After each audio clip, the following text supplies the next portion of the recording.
kuna sellega on päris palju nalja saanud ja räägime üldse, kes siin kala püüab ja kes ei püüa, ütleb nii.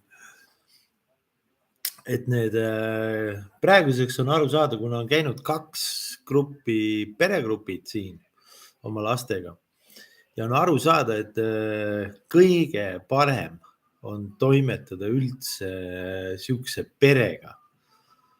Kui võtta nüüd näiteks kalurigrupp siin 4-6 inimest on ju, siis mis ma teil näiteks toon, esimene päev tulevad, kas nad tulevad, on juba õlised, siis järgmised 2-3 päeva nad on täiesti õlised, siis võib-olla 4. päev hakkab juba pohmakas siuke, siis ei sobi enam palju asju ja kõike muud. Ja siis 5. päev lähevad kalale, nad ei kuula, mida sa räägid neile, kuidas seda kala saada või edasi. Ja 6. päev juba hakkavad kodu sättima ja lõppkokkuvõttes nad ei saagi kala. Sellepärast kõige keerulisem selle asja juures on see, et nad ei kuula üldse, mida sa räägid neile. Kui sa lähed jõe äärde ja näitad neile Laisamäe kalapüüki, teed selgeks, et kõige lihtsam viis kala saada on see, kui sa presenteerid selle kalale seda lanti õieti. Lant peab õieti töötama, muidu sa seda kala ei saa. Ja igal landil on oma kerimiskiirus, mida sa pead aktsepteerima ja tegema, kas ta on siis aeglane või kiire või ükstapuha, mis tal on. Ja need turistid, kes käivad minu juures 100% praktiliselt, ütleme niimoodi, et 98%. Nad ei tee seda lihtsalt. Nad lihtsalt ei tee. Nüüd saabki vaadata, tulevad jälle uued sisse. Siis on kohe nagu kihvt võrdlus võtta nagu peredega. Aga mis on peredega? Pered tulevad. Enamus neist ei ole, need, kes on käinud minu juures, need mõned pered, nad ei ole kunagi kala saanud. Nende lapsed ei ole mitte kunagi kala saanud. Nad ei ole lihtsalt. Ja nad tulevad siia, ütleme see viimane grupp, kes oli, nad said absoluutselt kõike. Ja kõige fantastilisem on see, et need lapsed, kes neil kaasas olid, need said ka kala. 14-aastane tüüruk oli viimane, kes oli. Ta ei ole elu sees kala püüdnud ja isa ütles, et nad on käinud kohad raalimas ja tema on koha saanud. Tal on mingi fancy seal ka 100 tonni eurine paat. Ja ta ütles, et tüüruk ei ole absoluutselt huvitatud kalapüügist. Aga siin hakkas kala püüdma minuga. Ja hakkaski kala püüdma. Ja tead, mis mulle kõige rohkem meeldis tema juures? Sa räägid talle ilusti ära, kuidas seda teha ja ta lihtsalt teeb täpselt samamoodi. Alari on, jou. Ei vinget sa kohale jõudsid, ega ma ei tea, palju seda teispool on, aga vahet ei ole. Ma nagu nii räägin maa, siis ta jääb siia. Ja nii on, see tüüruk lihtsalt võttis. Elu sees pole kala püüdnud. Ja kui me esimene päev sellest kalast rääksime, siis ta ütles, teda ei huvita ka absoluutselt. Lõppkokkuvõttes hakkas ta kala püüdma, see 14-aastane tüdruk. Ja nüüd on räigelt kalapüügist huvitatud ja mis seal tegi kõige põlevaks oli see, et ta sai kala. Ta reaalselt sai kala, tal ei läinud üldse kaua aega, ta tegi õieti ka. Mulle meeldib selle perede juures meeldib see, et isa, ema ja lapsed, kui sa lähed näiteks, neid õpetama, kui tulevad sul grupp kalureid, siis need saadavad su lihtsalt pikalt. Oi, me teame ise, kuule, lõpeta ära. Tegelikult on see asi ikkagi niimoodi, et sa pead kohaliku inimesega kuula, mis ta räägib, sellepärast, et see läheb keeruliseks, ütleme nii. Teie püüate ju särgega, mina ei oska seda särge püüda, kui ma Eesti tulen, siis ma kujutan ette, et ma võin ainult pumppüssiga seda särge kätte saada. Aga siin on teine kala, ütleme niimoodi.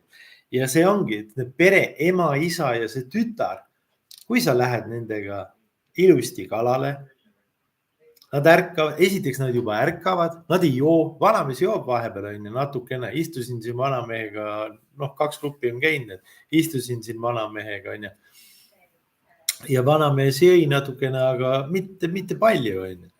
Ja kui sa kalale lähed nendega, siis nad on sellised, kes konkreetselt lihtsalt kuulavad, mida sa räägid neile, mida otsa panna, mida teha, kuidas kerida, kuhu visata ja lõppkokkuvõttes saavadki kala.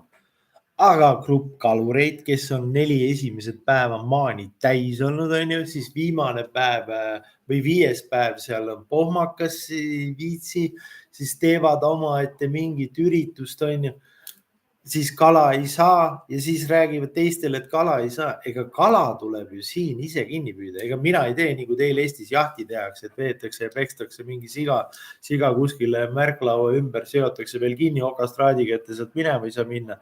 Ja siis lastakse kivinäoga kuskilt 10 meetri pealt maha ja siis on, ma sain kuradi sea kätte. Et siin sihukest asja ma ei tee. Et siin sa pead ikkagi ise selle kala kinni püüdma, kui sa tahad kala saada.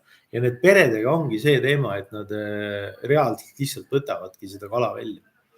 Ja mulle on nii meeldinud need viimased 2 pere, kes käisid siin oma lastega ja lapsega ja vanamees oli sihuke, raha oli mingi 5 plaatiumkaarti, kõik, jumala pohhui, vaata. Laps tahtis Hiina restorani. Vanamees kohe, ja läbi kõik Hiina restorani. Kõik tappis kinni igal pool. Tütar tahtis laevaga minna kala püüdma. Polnud ühtegi laevareisi, vaata. Siis ma sebisin terve laeva, vanamees maksis lihtsalt terve laeva kinni, et meie saaks minna kalale. Ülikõva. Aga no lõppkokkuvõttes vinge ja tahavad juba tagasi tulla oktoobri alguses tahavad tagasi tulla juba suurema pundiga ja seal on mingid teised, kes tahavad tulla. Üleüldiselt oli väga vinge, sellepärast, et vaata, nad on lapsega, laps tahab kaua magada, siis nagunii sa ei pea mitte midagi, pool päeva ei tee mitte midagi, laps magab 10-ni, siis sööb, joob, 12 oled valmis, on ju, siis ma ei tea, tahetakse ju kultuuriüritusi teha, on ju, nii kui me käisime siin igal pool parkides ja värkides. Selles suhtes on jumala vinge. Ja kala said ka, ma ütlen, et nad said ikka päris ohtrasti kala. Näed, Omar on ka kuhu jõudnud, jõu põllumees. Aga turistidega on väga keeruline. See seltskond, kes siin käib nagu aastaid on käinud, mul on nagu välja valitud grupid, kes aastaid käivad, keda sa võtad vastu. Ega see kuradi kalapüük, see on ikka täpselt nagu 16. positsioonil nendega, kes siin käivad. Kõik asjad, mis vähegi võimalik, need on juba ennem seda ja siis 16, kui jääb aega, siis kalale minna. Et siin on ju olnud, saate ise aru, lähevad kuradi Lõhe jõe äärde ja võtavad kaasa 3 viina ja kasti õlut. No mis kuradi, keegi kala ei püüagi. Selistavad 3 tunni pärast mulle, et kuule, too viina juurde. Ja siis oli pull, üks helistas, ise ei ole latte lahtigi võtnud üldse, on Lõhe jõe ääres seal, joovad lihtsalt. Ja siis üks helistas seal ühele, et kuule, te olete seal Taani kaluri juures, kuidas läheb? Endal ei ole lattegi lahti, esimesed 2 või 3 päeva oli lihtsalt joonud, siis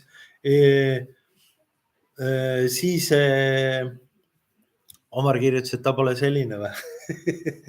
Seda saab näha, Omar, kui siin ei võeta.